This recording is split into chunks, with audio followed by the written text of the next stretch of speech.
తెలంగాణలో ఏలుబడిలో ఉన్న చేయి సర్కారు ఓ దిక్కు తలుపు పెట్టి చెప్తున్నా కొందరు ఆఫీసర్లు కొలుపు పెట్టినట్టే చేస్తుర్రట.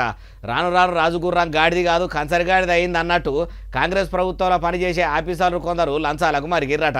ఇప్పుడు ఎవరు లంచం తీసుకొని దొరికినరే బాలన్న అంటారా? ఆలస్యం ఎందుకు చెప్తా పాండి, అన్ని ముచ్చట్లు మంచిగా నుండ్రి.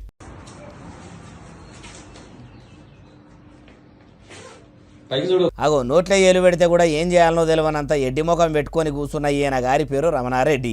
ఈ ఆఫీసర్ మెదక్ జిల్లా నర్సాపూర్ కరెంటు శాఖల ఏడీఈగా పనిచేస్తుండట. సారు పని కంటే సాటుగా పైకం తీసుకునే పనే ఎక్కువ పెట్టుకుంటాడట. బిల్లుల కోసం వచ్చిన ఓ కాంట్రాక్టర్ తాన అచ్చరాల 25,000 రూపాయల లంచం తీసుకుంటుంటే ఏసీబీ ఆఫీసర్లు పట్టుకున్నారట.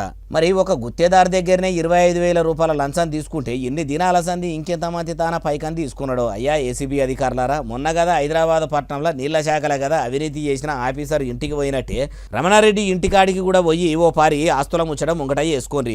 జీతానికి మించిన ఆస్తులు ఏమన్నా ఉంటే వెంటనే వీటిని కూడా జప్తు చేయండి.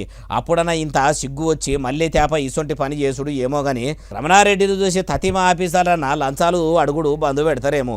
ఇంకో అసలు ముచ్చట ఏంటంటే లంచాలు తీసుకొని దొరికిన వాళ్ళను కొలువుల్లోకెళ్ళి తీసేసి వాళ్ళకు జీవిత ఖైదాసుంటి పెద్ద శిక్షలు వేయాలి. కేసును బంకజాగిచ్చినట్టు జాగనీయకుండా చూడాలి. అట్లగిట్ల చట్టాలుంటే లంచాలు తీసుకోవాలంటేనే లంచగొండులు ఆ లాగులు నానుతాయి. కానీ అసొంటి చట్టాలు చేస్తారా ప్రభుత్వంలో ఉన్నోళ్ళు అంటుర్రు ఈ ముచ్చటిన్నోళ్ళు.